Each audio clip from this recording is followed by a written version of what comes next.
नमस्कार, स्वागत है आपका। मैं हूं शशांक। आज तो मैंने चैप्टर लिया है वो है परसेंटेज।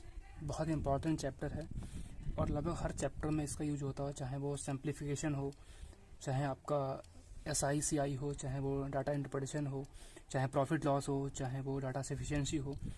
तो इस चैप्टर का लगभग हर चैप्टर में यूज होता है। तो चलिए शुरू करते हैं। फिर मैंने कुछ नोट लिख रखे हैं ताकि आप जो थोड़ा बेसिक है वो आराम से समझ जाओ। चलिए शुरू करते हैं। पहला है, इसे परसेंट चिन्ह द्वारा प्रदर्शित किया जाता है, जिसका शाब्दिक अर्थ प्रति सैकड़ा अर्थात प्रत्येक 100 पर व्यक्त किया जाता है। सेकेंड है, प्रतिशत वह भिन्न है जिसका हर 100 और अंश कोई भी निर्धारित राशि होती है। जैसे मान लिया हमें x का परसेंट निकालना है तो हम लोग कैसे निकालें, x/100, है ना, ऐसे करते हैं हम लोग। अगला है, यदि किसी संख्या x का 22% ज्ञात करना हो तो x का 22% हम लोग कैसे निकालते हैं, वो निकालते हैं x इंटू 22/100। जैसे मान लिया 500 का अगर 20% निकालना है तो 500 इंटू 20/100 हम लोग ऐसे निकालते हैं। तो वैसे ही अगला है, यदि किसी एक राशि x को राशि y के प्रतिशत के रूप में व्यक्त करना है तब अभिष्ट प्रतिशत कैसे निकालें हम लोग, है ना। अगर हम लोग कंपेयर करके निकालते हैं, जैसे x का 22% कितना होगा, तो हम लोग कैसे निकालते हैं x/y इंटू 100%। जैसे मान लिया 120 kg में 30 kg का प्रतिशत कितना है, तो हम लोग कैसे निकालते हैं 30/120 इंटू 100%, ऐसे निकालते हैं इनिशियल वैल्यू लेके। अगला है, यदि किसी भिन्न को प्रतिशत में बदलना है तो भिन्न का 100 से गुणा करके परसेंट का चिन्ह लगा देते हैं। जैसे मान लिया 3/4 है, इसको हमें अगर परसेंट में चेंज करना है तो कैसे करेंगे, 3/4 इंटू 100 इंटू परसेंट, ये हम तो ऐसे लगा देंगे। बाकी इंटू 100 ये ज़रूरी है। जैसे x/y को अगर हमें परसेंट में चेंज करना है तो कैसे करेंगे, x/y इंटू 100 और परसेंट। वैसे ही है, किसी प्रतिशत को भिन्न या दशमलव भिन्न में परिवर्तित करने के लिए परसेंट का चिन्ह हटाकर 100 से भाग करते हैं। जैसे अगर 8% कहीं पे लिखा है तो जब भी परसेंट का चिन्ह हटेगा तो अपॉन में 100 आएगा, तो 8/100 ये हो जाएगा 0.08, है ना। अगला जो इम्पोर्टेंट है परसेंटेज में वो है फ्रैक्शन वैल्यूज़, है ना। फ्रैक्शन का यूज होता है आपका जो सिंप्लीफिकेशन है या आपकी जो कैलकुलेशन है उसको बहुत इजी करता है, आपका टाइम बचाता है। तो उसके लिए फ्रैक्शन वैल्यूज हैं, ये आप याद कर लेना। जैसे हम लोग परसेंटेज में बात करें या फिर हम लोग आगे पढ़ेंगे प्रॉफिट लॉस, कोई वैल्यू अपने आप में 100% होती है। जैसे यहाँ पे 1 लिया गया है तो ये 1 इक्वल टू 100% होता है ना। 1/2 50% होता है, 1/4 25% होता है, 1/6 16 एंड 2/3% होता है, 1/8 12.5% होता है, 1/10 10% होता है, 1/12 8 एंड 1/3% होता है। वैसे ही 1/3 होता है 33 एंड 1/3%, 1/5 होता है 20%, 1/7 होता है 14 एंड 2/7%, 1/9 होता है 11 एंड 1/9%। वैसे ही 1/11 होता है 9 एंड 1/11%, 1/13 इक्वल टू होता है 7 एंड 9/13%। ऐसे बहुत सी वैल्यूज होती हैं और भी होती हैं, मैंने कुछ इंपॉर्टेंट हैं जो ज़्यादा यूज होती हैं वो यहाँ पे नोट डाउन कर ली हैं। इनसे क्या होता है, इनसे सबसे आपको जो सिंप्लीफिकेशन है, जो मल्टीप्लिकेशन है और चीज़ें हैं वो आप आराम से कर सकते हैं, उसमें आपका टाइम बच जाएगा। तो ये उसके लिए इंपॉर्टेंट। चलिए सीधे हम लोग चलते हैं अपने क्वेश्चन पे। तो हमारा पहला क्वेश्चन है 1000 का 25% का 1% का 1%। इसको हम लोग कैसे करेंगे, देखो इसको करने के लिए क्या है, हमको 1000 ऐसे लिख लेना है, 25% देखो जब भी परसेंट हटेगा तो अपॉन में 100 आएगा, ठीक है। ये हमें करना ही करना है। यहाँ भी 100 आएगा इंटू 1%, तो यहाँ भी 100 आएगा। अब क्या करना है, ऊपर 3 जीरो हैं तो नीचे में 3 जीरो कैंसिल कर देता हूँ, है ना। अब क्या बचा है, 1 2 3, नीचे जीरो बचे हैं 3, ऊपर हो गया 25/30। अब देखो अगर नीचे जीरो होते हैं जितने, तो उतने की संख्या के बाद हमारा दशमलव आता है। जैसे यहाँ पे 3 जीरो हैं तो यहाँ पे संख्याएं 2 हैं, तो यहाँ पे 1 के बाद पॉइंट आएगा, तो हमारा आंसर हो जाएगा पहला, है ना। दशमलव लगेगा, अगर जीरो ज़्यादा है नीचे तो उसके अकॉर्डिंग जीरो लगता है, ठीक है। उसके अकॉर्डिंग यहाँ पे पॉइंट हमारा आ जाएगा जो दशमलव आता है, मैंने पहले बताया था आपको। उसके बाद हमारा अगला क्वेश्चन है, यहाँ पे कह रहा है कि 450 का x% इक्वल टू 54, है ना। तो हमें यहाँ पे x की वैल्यू निकालनी है। हम लोग कैसे निकालेंगे, देखो यहाँ पे क्या दे रखा है, 450 का x% इक्वल टू 54 है। तो इसको हम लोग कैसे, देखो इसमें क्या है, जो परसेंट है ना, इसको अगर चाहे यहाँ पे है या आप यहाँ पे भी कर सकते हो। जैसे यहाँ पे 100 है, आप कहीं पे लिख सकते हो, इसको कहीं भी ले जाते हो, उससे कोई दिक्कत नहीं है। इसको हम लोग कैसे करेंगे, इसको हम लोग अब कैंसिल कर देते हैं। कैसे करेंगे, इसको हम लोग 9 से कर देंगे। 9 पंजे 45 और 9 छक 54, ठीक है। तो यहाँ पे होगा 50%। इसको हम लोग कैसे करेंगे, अब है 50% यहाँ पे है, इसको हम लोग यहाँ पे लगा देते हैं इंटू एक्स इक्वल टू 6। अब 50% की वैल्यू होती है 1/2, है ना, इंटू एक्स इक्वल टू 6। 2 इधर पहुँच जाएगा तो एक्स का हमारा आंसर हो जाएगा एक्स इक्वल टू 6 इंटू 2, तो हमारा आंसर हो जाएगा 12, ठीक है। इसको ऐसे हम लोग करेंगे। अगला हमारा क्वेश्चन है, उसमें कह रहा है 4800 का 16.5% इक्वल टू एक्स का 3/4 है ना। तो इस क्वेश्चन में कह रहा है कि जो हमारा 4800 है, 4800 का 16.5% जो है वो एक्स का कोई संख्या है एक्स, उसका 3/4 है। तो हमें यहाँ पे एक्स की वैल्यू निकालनी है। तो हम लोग कैसे निकालेंगे, देखो परसेंट हटाओगे तो नीचे 100 आएगा, है ना, हर में 100 आता ही है, ये हम लोग पहले ही पढ़ चुके हैं। अब क्या है, यहाँ पे 2 जीरो मैंने यहाँ पे कैंसिल कर दिए, ठीक है। 3 से 16 बार ये कट जाएगा। अब हमें क्या मिला है, हमें मिला है 16 इंटू 16.5 और 4 से यहाँ पे हो जाएगी मल्टीप्लाई 4, तो हमारा ये आएगा इक्वल टू एक्स। यही हमारा आंसर होगा। इसको हमें सॉल्व कैसे करना है, 16 की आपको मल्टीप्लाई करनी है, एक बार 16 से, एक बार 16, एक बार 0.5 से, है ना, और फिर 4 से। तो देखो जब 16 की मल्टीप्लाई आप 16 से करोगे तो इस 16 का स्क्वायर बन जाएगा, जो कि हमारा होता है 256। पॉइंट से 5 से करोगे तो ये +8 हो जाएगा, इंटू 4 करना है इन सबको। अब देखो 250 का 4 बार जाएगा 1000 और 6 का 24, तो ये हो जाएगा 1024 प्लस 8 चौक 32, ये हो जाएगा 32, जो कि हो जाएगा 1056। तो हमारा आंसर हो जाएगा बी, ठीक है। अगला हमारा क्वेश्चन है, इसमें कह रहा है किसी संख्या के 4/5 तथा 45% का अंतर 56 है, उस संख्या का 65% निकालना है। तो इसको हम लोग कैसे निकालेंगे, देखो अगर इसको हम लोग ऐसे करेंगे, जैसे कोई संख्या है x, है ना, तो x का 4/5 जैसे आमतौर पे करते हैं, इसका जो डिफरेंस है 45% का, परसेंट हटाएंगे तो नीचे 100 आएगा, उसका अंतर है 56, है ना। ऐसे ही करेंगे अगर बेच से हम लोग करेंगे। उसके बाद इसको आप करोगे कैंसिल, 5 से करोगे 5, 45 दूनी 10, तो ये हो जाएगा x 4/5 माइनस 9/20। यहाँ पे भी x आएगा क्योंकि हम लोग x को मान के लेके चल रहे हैं, कोई संख्या x है, तो ये होगा x/56, है ना। इसको हम लोग अगर x यहाँ पे कॉमन ले लें तो हो जाएगा 4/5 माइनस 9/20 इक्वल टू 56। यहाँ पे हमारा 20 हो जाएगा LCM, तो ये हो जाएगा 16 माइनस 9 इक्वल टू 56, और यहाँ पे हो जाएगा x, तो x इक्वल टू हमारा निकल के आएगा 56 इंटू 20 अपॉन, ये हो जाएगा 7, 7 56 8 दूनी 16, ये हो जाएगा 160। जो हमारा x इक्वल टू आया है वो है 160, है ना।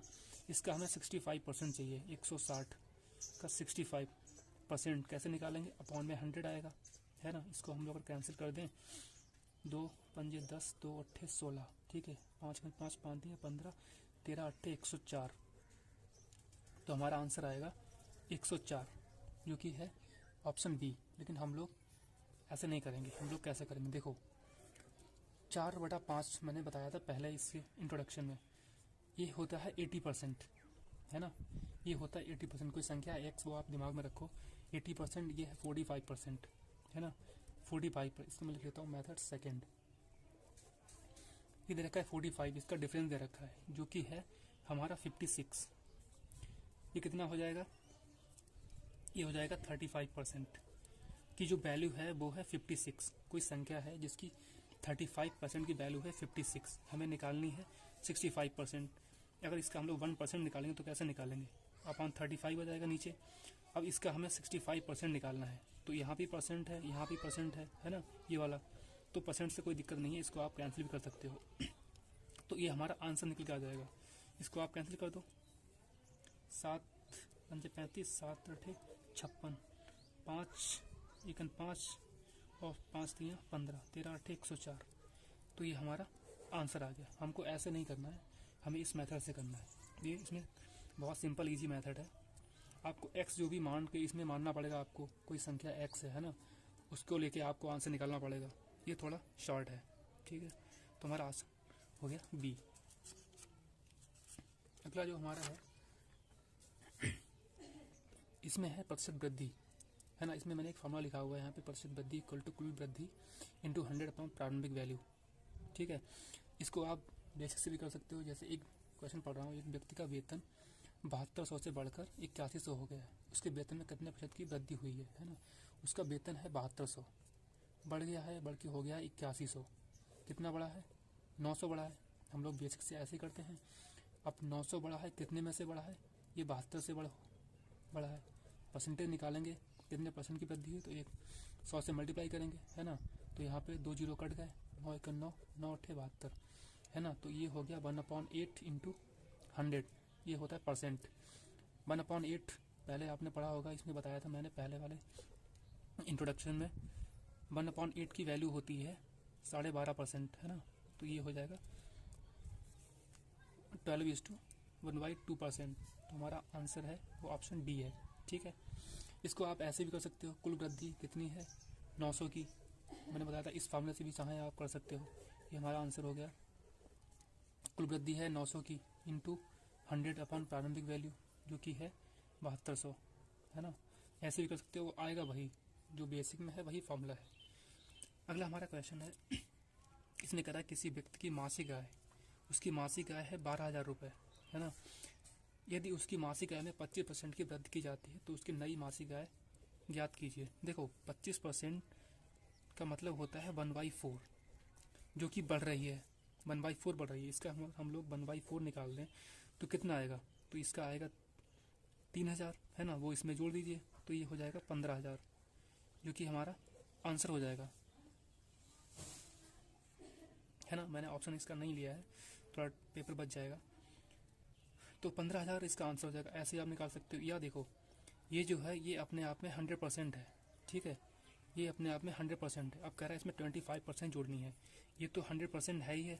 अब इसमें प्लस 25% अगर ऐड करनी है तो ये हो जाएगा 125%, है ना। या तो आप इसका 125% निकाल दो, 12,000 का इंटू 125 अपन हो जाएगा 100, 25 125 25 चौक 100, 4 तियाँ 12, 3 पंजे 15, है ना। तो ये भी आंसर हमारा निकल जाएगा 15,000। तो ये हमारा आंसर हो जाएगा। आप चाहे ऐसे भी कर सकते हो, चाहे किसी मेथड से कर सकते हो। वैसे मुझे ये ज़्यादा सही लगा, 1/4 कर दो, सीधा सिंपल है, कोई दिक्कत। तो अगला हमारा क्वेश्चन है, इसमें कह रहा है यदि ए बी से 8% अधिक है। ये दो फार्मूले मैंने पहले लिखे हैं यहाँ पे, ठीक है, वो समझने के लिए। वैसे ये भी बेसिक से बने फार्मूले। तो इसमें कह रहा है यदि ए बी से 8% अधिक है तो बी ए से कम होगा।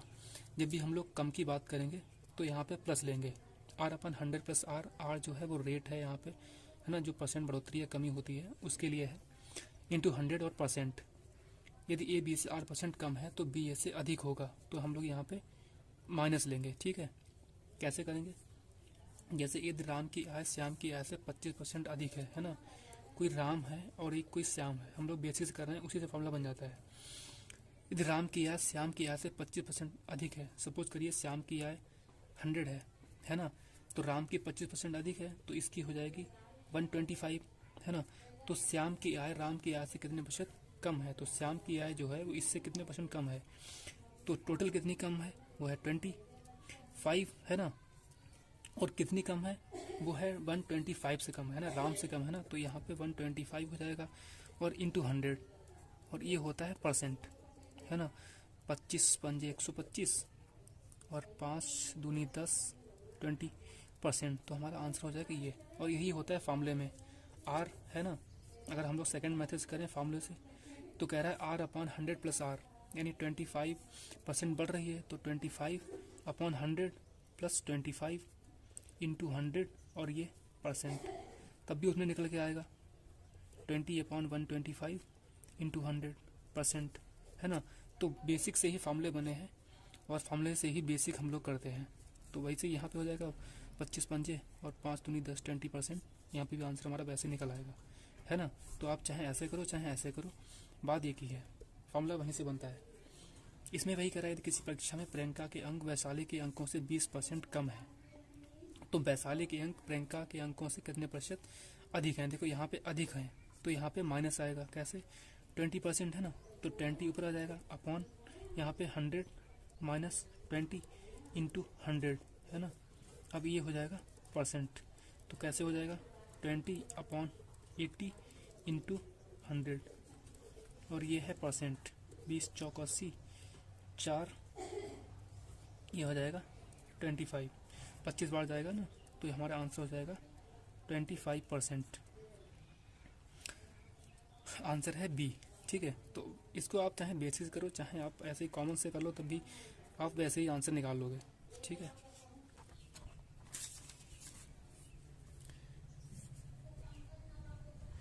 तो अगला क्वेश्चन है, इसमें कह रहा है यदि किसी आयत की लंबाई 30% की वृद्धि तथा चौड़ाई में 20% की कमी की जाती है तो उसके क्षेत्रफल में कितने प्रतिशत का अंतर आएगा। देखो एक फॉर्मूला है, जब भी हमारा सक्सेसिव है ना, सक्सेसिव अगर हमको परिवर्तन की बात करते हैं, वृद्धि हो रही है कमी हो रही है ना, तो उसके लिए हम लोग ये फार्मूला यूज करते हैं।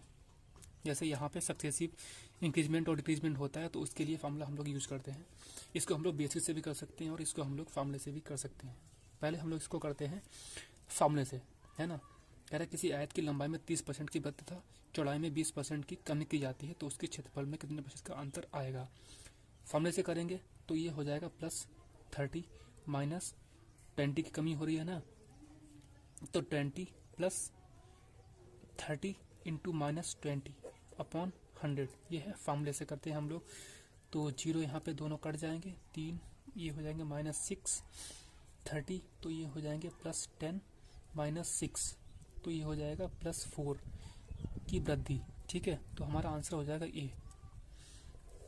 ये तो हो गया फर्स्ट मेथड। अगर सेकंड मेथड हम लोग इसको बेसिक से करेंगे तो कह रहा है कोई आयत है ना, कोई आयत है, उसकी लंबाई में 30% की वृद्धि और चौड़ाई में 20% की कमी होती है। सपोज करिए पहली कंडीशन, अगर उस आयत की लंबाई 100 सेंटीमीटर है और चौड़ाई उसकी 50 सेंटीमीटर है, तो अभी जो इसका एरिया निकल के आएगा वो कितना हो जाएगा, वो हो जाएगा 5000 सेंटीमीटर स्क्वायर। ठीक है, अब सेकेंड कंडीशन क्या है इसमें, सेकेंड कंडीशन है कि इसमें 30% की वृद्धि हो गई, इसकी लंबाई में 30% की वृद्धि हो गई, तो ये हो जाएगा 130 और चौड़ाई में 20% की कमी हो गई, तो 50 का 20% कितना हो जाएगा, 10 हो जाएगा, तो यहाँ पे हो जाएगा 40, चौड़ाई हो जाएगी 40 सेंटीमीटर, है ना। अब इसका जो एरिया निकल के आएगा वो कितना आएगा, ये आएगा 5200 सेंटीमीटर स्क्वायर, है ना। डिफरेंस कितना निकल के आएगा, 5000 और 5200, 200 कितने में से बड़ा है, तो ये बड़ा है 5000 में से, है ना। शुरुआत में 5000 थी, इंटू 100, 1 2 3 जीरो है नीचे, तो 3 जीरो अगर मैं कैंसिल करता हूँ 2, तो कितना हो गया यहाँ पे 20/5, 5 चौक 20, है ना। बढ़ोतरी कितनी हुई है, वो 4% की बढ़ोतरी हुई है। तो हम लोग बेसिक से भी निकाल सकते हैं 4% और फार्मूले से। तो बेसिक आपके समझने के लिए है और हम लोग एग्जाम में ये वाला यूज करेंगे, है ना, इस फार्मूले से। अगला क्वेश्चन है, इसको हम लोग सीधे फार्मूले से ही करते हैं। इसमें कह रहा है किसी वृत्त की त्रिज्या 20% बढ़ाएं तो उसके क्षेत्रफल में कितने प्रतिशत की बदलाव होगा। वृत्त है तो यहाँ पे हम लोग फार्मूले से ही करते हैं, 20 + 20 + 20 इंटू 20, क्योंकि एक ही वैल्यू है, r² होता है ना, तो r बढ़ेगा 2 बार, 100 तो 0 कैंसिल हो जाएंगे, 20 20 40 और 4 ये हो जाएगा 44% की वृद्धि, है ना। तो हमारा आंसर हो जाएगा ए।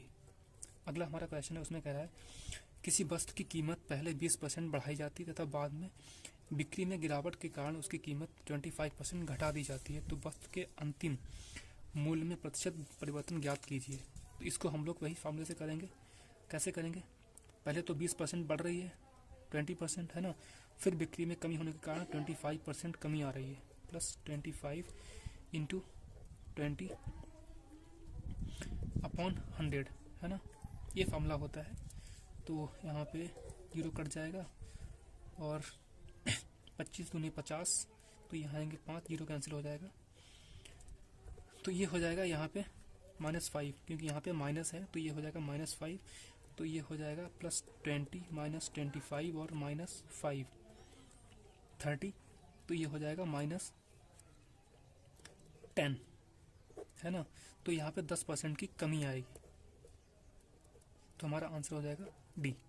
अगला हमारा क्वेश्चन है, उसमें कह रहा है यदि एक परीक्षा में 35% छात्र पास हुए और 455 छात्र फेल हुए तो परीक्षा में कुल कितने छात्र बैठे। तो इसको हम लोग कैसे करेंगे। देखो 35% जो छात्र हैं वो पास हुए हैं, है ना। अब एक काम करिए, आप देखिए, अगर कोई भी चीज़ अपने आप में अगर 100% है, उसमें अगर हम 35% निकालें कितना बचेगा, तो बचेगा 65%, है ना। तो 65% जब 35% पास हुए हैं तो 65% फेल हुए होंगे, है ना। ये अनुत्तीर्ण है, तो इसी की वैल्यू जो दे रखी है ना 455, वो इसी की वैल्यू है 455। तो इसको हम लोग कैसे करेंगे। देखो 35% पास हुए हैं तो 65% फेल हुए होंगे, तो ये 65% की वैल्यू है, ये 65% की वैल्यू है 455, है ना। अब हमें यहाँ से 100% निकालनी है, क्योंकि यहाँ पे हमें टोटल नंबर ऑफ स्टूडेंट्स निकालने हैं, जो कि होता है 100%, वो हमें निकालना है। तो कैसे निकालेंगे। देखो अब 455 है, यहाँ पे 65 आ जाएगा, ये हो गया 1%। अब हमें यहाँ से 100 निकालना है, तो यहाँ से 100 के मल्टीप्लाई कर देंगे। अगर 50 निकालना है तो 50 से मल्टीप्लाई कर देंगे। तो यहाँ से कैसे करेंगे, आप इसको कैंसिल करना है, तो 5 से करेंगे, 5 1 5, 5 3 15, 5 3 45, 5 1 5 13, 7 91, तो ये हो जाएगा 700, ठीक है, जो कि हमारा ऑप्शन है बी। अगला क्वेश्चन है, शशांक को एसएससी की परीक्षा में सफल होने के लिए 60% अंकों की आवश्यकता है, जबकि उसे 240 अंक प्राप्त होते हैं तथा वह 60 अंकों से असफल हो जाता है। तो एसएससी की परीक्षा में अधिकतम अंक कितने हैं। तो यहाँ पे हमें पूर्णांक निकालना है। तो इसमें हम लोग क्या करते हैं, सपोज करते हैं कि पूर्णांक x है ना, पूर्णांक x है। तो हम लोग इसको कैसे करेंगे, क्वेश्चन के अकॉर्डिंग चलेंगे हम लोग। इसमें क्या है, देखो 60% अंकों की आवश्यकता है पास होने के लिए, तो x का 60% चाहिए होगा पास होने के लिए। अब इसमें दे रखा है किसी को पास होने के लिए जब 60% की आवश्यकता है तो उसको 240 नंबर मिले हैं और वो 60 अंकों से रह गया है, तो इसको हम लोग 60 इसमें जोड़ दें, तो इसको पास कराना है। यहाँ पे एक कंडीशन है 60% चाहिए है, तो हमें इक्वेशन बैलेंस करनी पड़ेगी ना, उसके लिए करना पड़ेगा। तो अब इसको हम लोग सॉल्व कर लेंगे, x इंटू 60 अपॉन 100, है ना, परसेंट हटाएंगे तो 100 आएगा, इक्वल टू ये हो जाएगा 300। अब क्या है, इसको हम लोग सॉल्व कर लेंगे, 0 कैंसिल हो जाएगा, 6 5 30, और ये हो जाएगी 100 से मल्टीप्लाई, ये वाला वहाँ चला जाएगा, तो ये हो जाएगा 500, जो कि हमारा ऑप्शन है ए, ठीक है। अगला हमारा क्वेश्चन है, इसमें कह रहा है एक परीक्षा में किसी परीक्षार्थी ने 20% अंक प्राप्त किए तथा वह 5 अंकों से अनुत्तीर्ण हो जाता है, तथा वह अन्य परीक्षार्थी ने 30% अंक प्राप्त किए। वह उत्तीर्ण होने के लिए न्यूनतम अंकों से 20 अंक अधिक प्राप्त करता है, तो परीक्षा में कुल पूर्णांक कितना है। हम लोग करते हैं इसमें वही, लेट पूर्णांक x है, सपोज करते हैं कि पूर्णांक x है। तो इसमें कह रहा है कि एक परीक्षार्थी ने 20% अंक प्राप्त किए और वो 5 अंकों से रह गया, तो वही x का 20% और +5 करेंगे, क्योंकि 5 अंकों से रह जाता है। सेकंड कंडीशन क्या है, एक दूसरा परीक्षार्थी है, उसने 30% अंक प्राप्त किए, इंटू 30% अंक प्राप्त करता है, वो 20 अंक अधिक प्राप्त करता है जितना चाहिए पास होने के लिए, तो हम लोग करेंगे -20, क्योंकि हमें इक्वेशन बैलेंस करनी है। अब क्या करेंगे, इसका परसेंट चेंज कर लीजिए, x इंटू 20 अपॉन 100 +5, ये हो जाएगा x इंटू 30 अपॉन 100 माइनस 20, तो कैंसिल करेंगे, नीचे 5 आएगा, ये हो जाएगा 3/10, ये हो जाएगा x अपॉन 5 + 5 इक्वल टू हो जाएगा ये 3x अपॉन 10 माइनस 20। 20 को इधर ले आएंगे तो ये प्लस में हो जाएगा, और x अपॉन 5 को उधर ले जाएंगे तो ये हो जाएगा 5 जुड़ जाएगा यहाँ पे, 25 इक्वल टू हो जाएगा 3x upon 10 minus x upon 5। इसको हम लोग सॉल्व कर लेंगे तो ये हो जाएगा, यहाँ पे अगर x को कॉमन ले लें तो ये हो जाएगा 3/10 माइनस 1/5। यहाँ से एलसीएम ले लेंगे, इसको यहाँ पे करता हूँ मैं, ठीक है। तो ये हो जाएगा 25 इक्वल टू x, यहाँ पे हमें 10 एलसीएम लेंगे तो ये हो जाएगा 10, यहाँ पे हो जाएगा 2, 3 - 2/10, ये हो जाएगा 25 इक्वल टू x इंटू 1/10, 10 यहाँ पहुँच जाएगा, इसी 20 में मल्टीप्लाई हो जाएगी 25 से, तो ये हो जाएगा 25 इंटू 10 जो कि होता है 250। जो पूर्णांक है 250, वो हमारा ऑप्शन है बी।